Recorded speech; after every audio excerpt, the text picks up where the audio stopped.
It's 2011 and Game of Thrones. Wait, no. Goddamn, Bill, not again. Shit. So, where was I? Oh yeah, it's 2011. Game of Thrones just came out.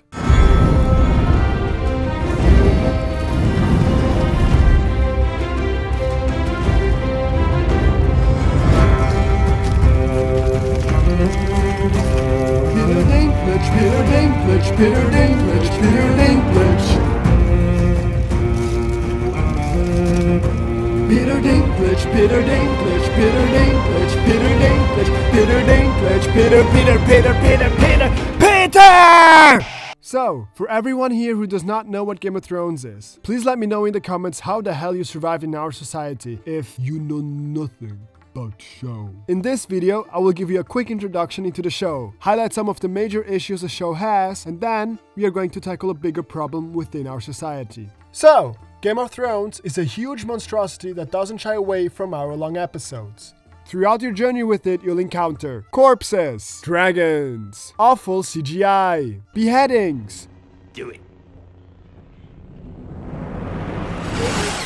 Zombies. Bad acting. Please, please. It's the only thing I ever wanted. Some actually good acting. A lot of dying. Execute Order 66. Yes, my lord.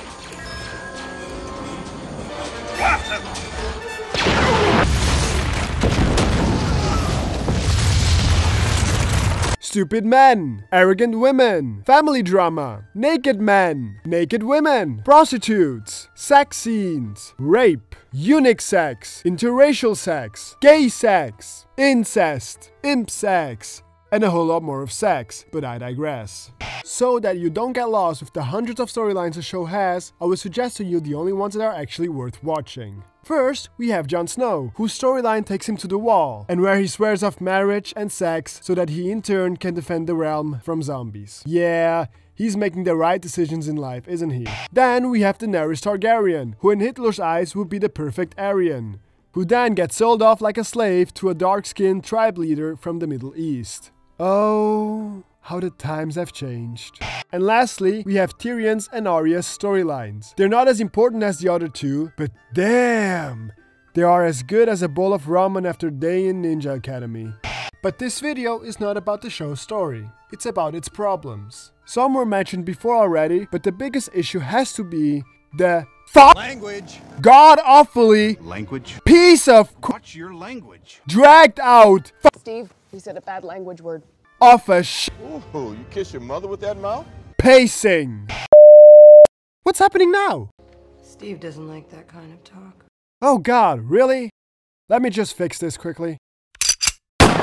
Here we go. So, pacing. Yeah, the show has awful pacing in my opinion. I personally couldn't stand seasons 1 through 4. The majority of the episodes were just filled with storylines and dialogue that were either boring, completely pointless, later on simply dropped by the writers, or just unnecessarily dragged out. Some good examples for this would be Theon's torture extravaganza.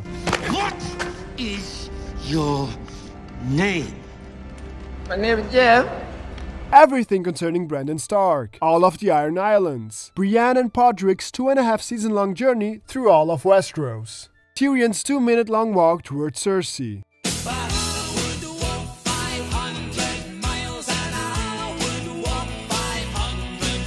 Tyrion traveling to Meereen, Daenerys in Meereen, first time Jon Snow joins the Wildlings, Cersei's 5-minute long walk of shame. Shame.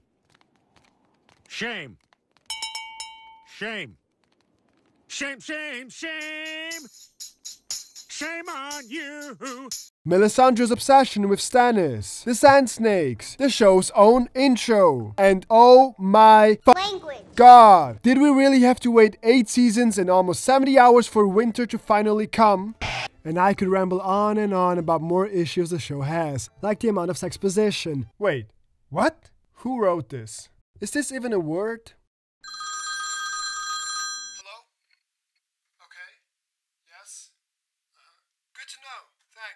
Apparently it is a word. It was even created because of Game of Thrones, so I guess that's now a thing. But moving on. Another thing that made it hard to enjoy the show was its lack of consistency. In one episode, people kept dying left and right, betrayals happening, sex is everywhere, and then the next episode is filled with conversations that don't influence any of the plot. And I get it, Game of Thrones is not about those huge action sequences, and I'm okay with that. But if you fill the empty space between major battles with unnecessary and bad dialogue, it gets really hard to enjoy the show. And the only thing consistent about this show is the fact that you can expect unnecessary violence, naked women, and sex from almost every episode. The amount of sex is so bad that Dillane, the guy who plays Stannis Baratheon, even compared the sex scenes to 1970s German porn. You're my heart, you're my soul.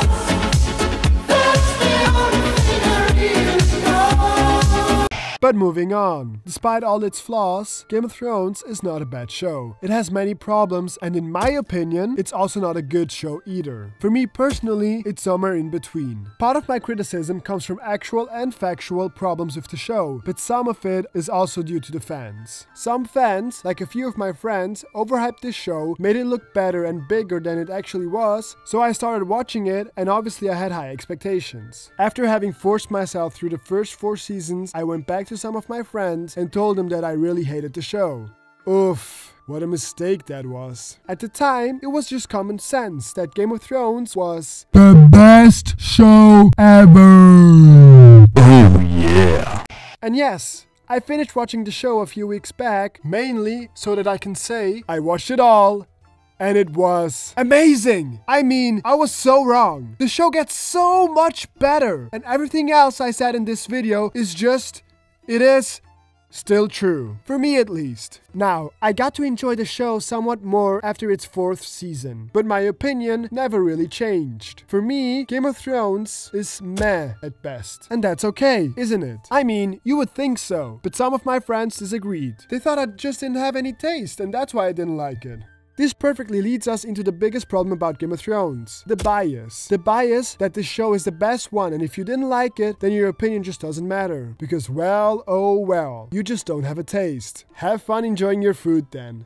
I'm not sure when this started, but this bias is everywhere nowadays. People are surrounding themselves with it. In the workplace, school, TV shows, politics, video games, general discussions, and so much more. Bias like such can lead to some dangerous outcomes. For example, the whole premise of the Second World War is based on Hitler's bias against Jews and his bias of German superiority.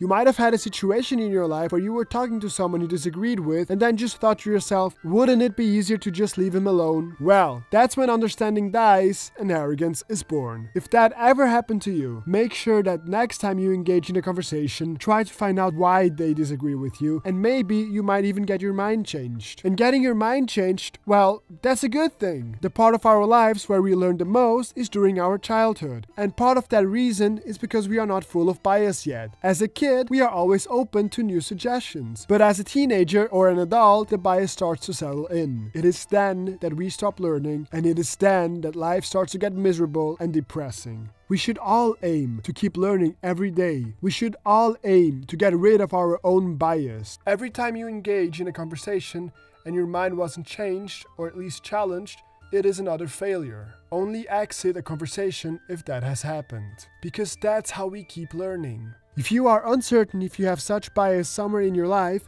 try to have someone challenge your ideas and see how the conversation turns out. If you are convinced that you don't have any bias, well then that in itself is a bias. Surround yourself with people that challenge your beliefs, not with yes men. Be open to the fact that your favorite show might suck, or at least be open to a conversation about it. You should always criticize your own opinions first and not others. And now, going back to the previous topic. Yes, I do think that Game of Thrones could have become the best show ever. If the fans only put their bias aside for a moment, looked at the show for what it was, and demanded improvement from the writers when it was needed. Now, if you are to take one thing away from this video, then take this. Believe in something, but don't believe. You believe in what you are and not the other way around. And what you are is for you to decide. Not society, not the media, not a TV show, and most certainly not your own bias. Hey guys, it's the end of the video now, but for everyone who stays until the end, there's a little surprise for you. This has been my very first video. I've never really done something like that, so please let me know in the comments what worked and what didn't work, so that I can improve on that. Throughout my life, I've always enjoyed video games, movies and TV shows, and that's why this channel is going to be mainly focused on these 3 things. Now, thank you guys very much for watching, and have fun enjoying my failures.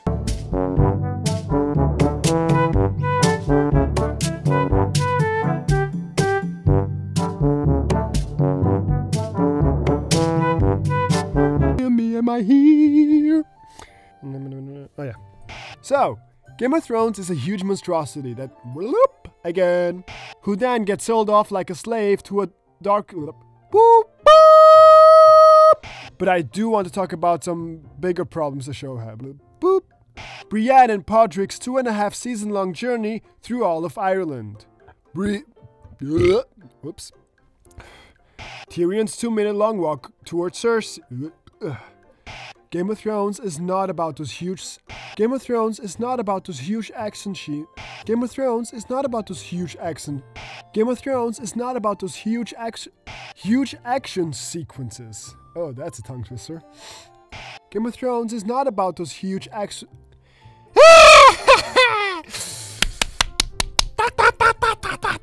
Okay.